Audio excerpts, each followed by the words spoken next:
Europe 1, il est 22h15, place à l'invité d'Europe Nuit avec vous, Emmanuel Faux. Et ce soir, Emmanuel, vous recevez Bernard Oudin, le conseiller français de l'ancien président ivoirien Laurent Gbagbo, qui publie Les Ouattara, une imposture ivoirienne aux éditions du Moment. Bonsoir Bernard Oudin. Bonsoir. Alors on l'a bien compris à travers le titre que vient de donner Ombline, votre biographie d'Alassane Ouattara et de Madame est plutôt une biographie à charge. Imposteur, c'est un mot fort. Vous parlez aussi du président ivoirien comme d'un manipulateur. Alors pour bien qu'on comprenne, on plante le décor. Où est la manip selon vous? Où est l'imposture? La première imposture, si on prend la sémantique, c'est que l'imposture, c'est l'imposteur en particulier, c'est celui qui se fait passer pour ce qu'il n'est pas. Ça, c'est le dictionnaire. Et M. Ouattara s'est fait passer toute sa vie pour ce qu'il n'était pas. Il est d'abord lui-même la personne qui a toute sa vie dit qu'il était burkinabé au voltaïque, dans tous ses actes, et je le reprends dans le livre, jusqu'au moment où Houphouët-Boigny l'appelle en 90, tous ses actes sont posés en tant que voltaïque ou burkinabé. La deuxième imposture, c'est que quand il est Premier ministre de la Côte d'Ivoire entre 90 et 93, il n'est là que pour l'acte économique. Même Bédier dit dans ses mémoires, il n'avait pas à s'occuper de notre héritage, il était burkinabé. À l'époque de la présidence de Houphouët-Boigny. À la mort d'Houphouët, il a même essayé, et j'explique comment, il a voulu violer la Constitution une première fois, puisqu'il a voulu contourner l'article 11 en créant un conseil des sages avec M. Yassé. Et jusqu'à aujourd'hui, M. Ouattara n'a fait que faire le contraire de ce qu'il aurait dû faire quand il était appelé par Houphouët-Boigny. Mais ce soir, Bernard Oudin, on a un Alassane Ouattara réélu président de la Côte d'Ivoire dès le premier tour, avec un score qu'on pourrait dire africain, on disait ça autrefois, 83,7% des voix. Là aussi, vous dites, c'est une imposture ou cette élection vous paraît quand même légitime? Là, on a dépassé l'imposture, on est dans la forfaiture. Dimanche, tous les observateurs, en particulier les journalistes, et je m'en réfère aux journalistes français qui étaient à Abidjan ce jour-là, ont vu la vacuité de cette élection, ont vu le vide dans les bureaux de vote, et on nous annonçait 4 taux de participation entre lundi matin et mercredi matin. On est passé de 40 à 45, à 60, puis à 52, en variant. On est un peu au-dessus de 50 finalement. On est autour de 15. Dans la dernière version. On est autour de 15 pour être très sérieux. Oui, mais cela dit, vous remarquez que les adversaires principaux de M. Ouattara dans ce scrutin ont reconnu leur défaite et son élection. Non, aucun adversaire principal de M. Ouattara était dans l'élection. Les adversaires Parmi les candidats. Parmi les candidats, il y avait des candidats qui étaient des faire-valoir, qui n'étaient que ça, en particulier l'ex-représentant du FPI, puisqu'il n'est plus membre du FPI. Il n'est représentant du FPI que par la volonté de la justice de M. Ouattara. Mais le FPI historique de Laurent Gbagbo n'était pas dans cette élection, avait annoncé le boycott avec l'accord du président Gbagbo, et c'est la grande majorité des Ivoiriens qui ont boycotté ce scrutin. Mais est-ce que vous sous-entendez, Bernard Oudin, qu'il y a eu un trucage des résultats, un bourrage des urnes? Enfin, on est dans une élection. Il y a eu un bourrage du taux de participation, il y a eu une absence de gens dans les bureaux de vote. Je prends un seul exemple.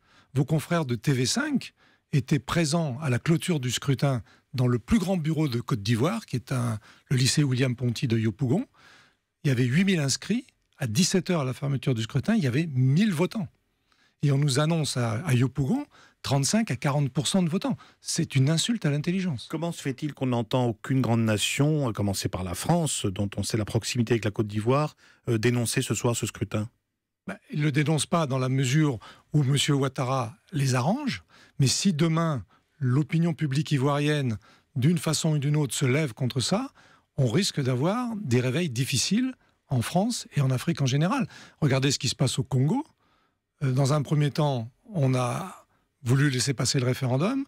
Aujourd'hui, il y a un rétropédalage.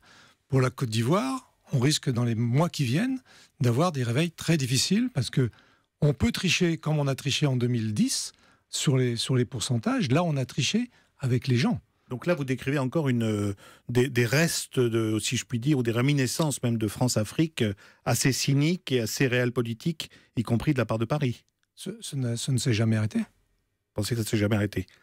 Vous écrivez dans votre livre, vous consacrez un chapitre à Madame Ouattara, parce que souvent dans la politique à l'africaine, on fait ça en couple. Chapitre que vous intitulez La femme maîtresse. Madame Ouattara, qui je le précise est d'origine française, et qui, d'après ce que vous dites, a joué un rôle moteur dans l'entrée en scène politique de son mari, du temps du Houphouët-Boigny, justement, il y a une vingtaine d'années. C'est pas la femme maîtresse, c'est la maîtresse femme. C'est un petit peu différent. Mais elle a joué le rôle principal. sans Mme Ouattara, sans Mme Folorou, qui rencontre Ouattara dans les années 80 et qui ensuite l'introduit auprès de Houphouët-Boigny, Ouattara ne fera jamais de politique en Côte d'Ivoire et Ouattara ne sera jamais président. Et elle a tout organisé. Elle n'est pas arrivée en Côte d'Ivoire pour devenir la première dame. Elle est arrivée en Côte d'Ivoire pour grimper dans la hiérarchie. Elle s'est bien imposée dans les milieux économiques et politiques ivoiriens. Elle a été très proche d'un certain nombre de dirigeants ivoiriens. Je les cite dans mon livre. Et son coup de maître, c'est de dire à Houphouët-Boigny au début 90, quand il cherche un Premier ministre, prends celui-là, il n'est pas ivoirien, il ne vous gênera pas pour la succession.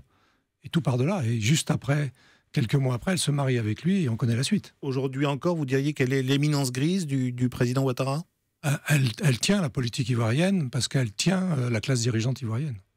Totalement. On a dit ça, vous êtes le conseiller de Laurent Gbagbo, mais vous le conseillez quand il était président.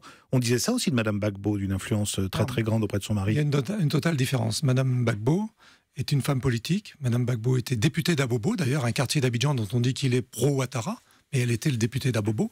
Elle était vice-présidente de l'Assemblée nationale.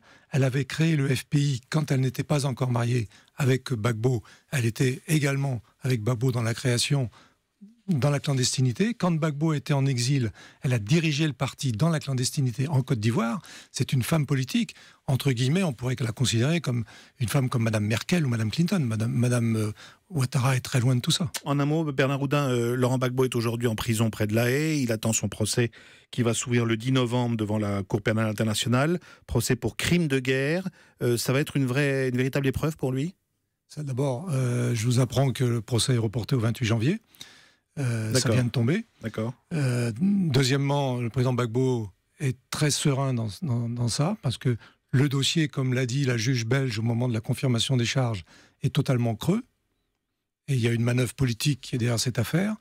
Monsieur Gbagbo sortira de La Haye pour des raisons politiques, parce que sinon le système de La Haye et le système de la procédure du statut de Rome, c'est une vis sans fin.